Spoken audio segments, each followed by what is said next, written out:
The Galactic Medical Academy's Xenobiology lecture hall was packed with students from 17 different species.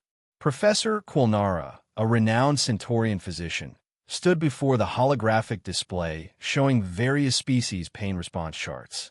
As you can see, Quilnara gestured with her crystalline appendages. Humans have a fascinating relationship with pain. Their initial reports suggested they were among the most pain-sensitive species in the galaxy. A few students chittered in amusement. The Dracs, with their rock-like hides, found the concept particularly funny. A human will report level 8 pain from what we would classify as minor injuries, Quilnara continued. Paper cuts, stubbed digits, minor burns, all rated as significantly painful. Many species initially believed humans were simply dramatic. More laughter rippled through the class. The human exchange student, a young medical resident named Jackson, sat quietly in the back row, his expression unreadable. However, Quilnara's tone shifted. We've discovered something deeply disturbing about human pain response. It's not that they exaggerate. It's that they've developed a cultural habit of downplaying serious injury. The laughter died. Quilnara pulled up a case file. Human emergency medicine reports use something called a pain scale. Humans are asked to rate their pain from 1 to 10. She paused. Medical staff have learned that when a human says their pain is 6 or 7, they often have fractures, internal bleeding, or organ damage. A Velcorian student raised a tentacle. But professor, that contradicts. It gets worse, Quilnara interrupted. She displayed another file.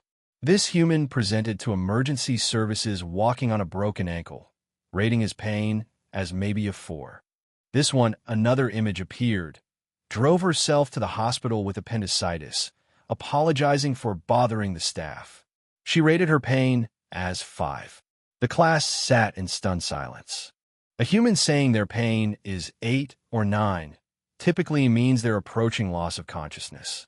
A human who admits to 10 is usually in shock. Quilnara's expression was grave.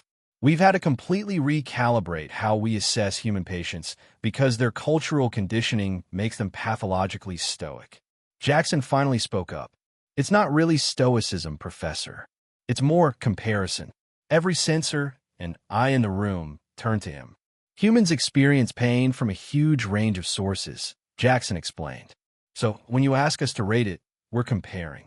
A stubbed toe hurts like hell in the moment, but we know it'll pass in minutes. A broken bone?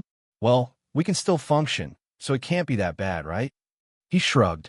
10 is supposed to be worst pain imaginable, so we reserve that for, like, actively being on fire. But you drove to class today with what you described as a slight headache, Quilnara said pointedly. Yeah, it's just a migraine. Jackson, I scanned you when you arrived.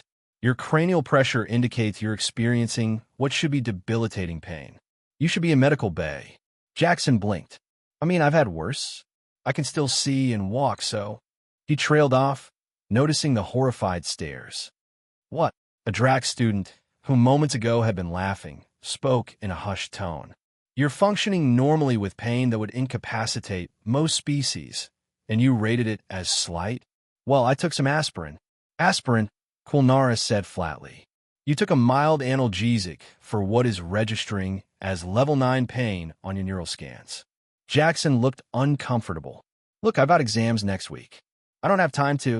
This is the problem. Quilnara's voice rose. Humans will literally work themselves to death because they've normalized suffering. She turned to the class. Human. Medical protocols require us to essentially assume they're lying about their pain levels.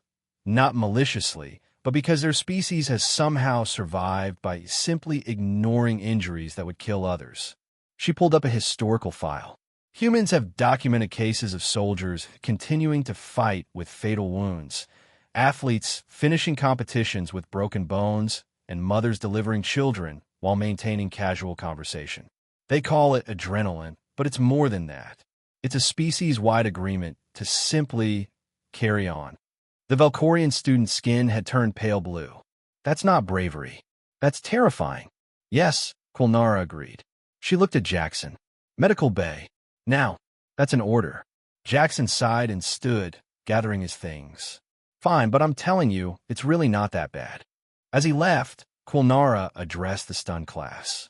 That, students, is why human medical assessment requires a completely different approach. They're not exaggerating their pain. We simply failed to realize that what they call mild discomfort would hospitalize most of us. The Drax student who had laughed earlier sat very quietly, reconsidering everything he thought he knew about the soft, fragile humans. They weren't fragile at all. They were just very, very good at pretending to be.